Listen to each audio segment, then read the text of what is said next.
With so many people coming into Milwaukee and opening their wallets through the week, there was an expectation for a $200 million economic boost to the city.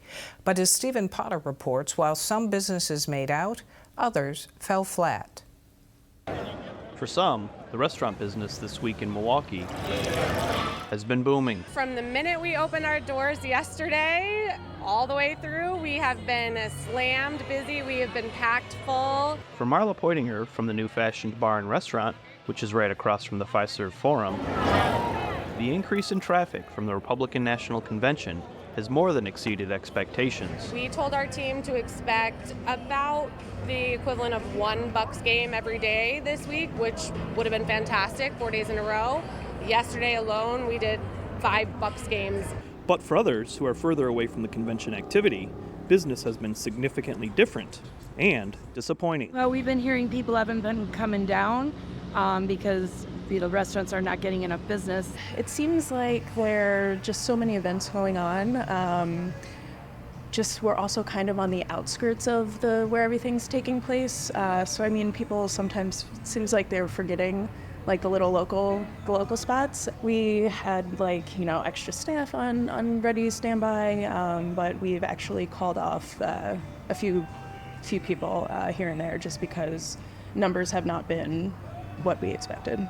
In the months preceding the convention, there was a lot of talk and excitement about a substantial financial bump coming from the infusion of the 50,000 convention attendees. I think originally the thought was it'd be $200 million in economic impact. Omar Sheikh of the high-end steakhouse Carnivore says business at his restaurant has been slower than he'd like. Yesterday we were decent, not crazy by any means, not really overly busy.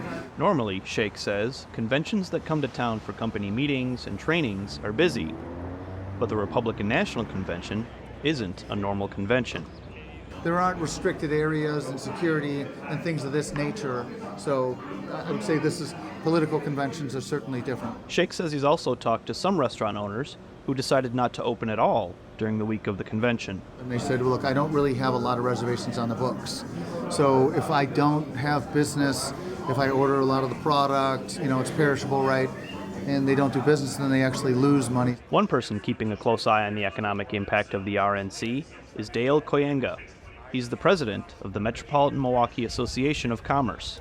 The Milwaukee brand is known, and it's things like this. It's like the Box to Brewers, events like this, where you could go around the world and people say, oh, I know Milwaukee, Wisconsin. As for the lack of business some spots are seeing during the convention, Koyenga says, you can't just look at your 4 days. You have to look at the longer impact of tourism in Milwaukee.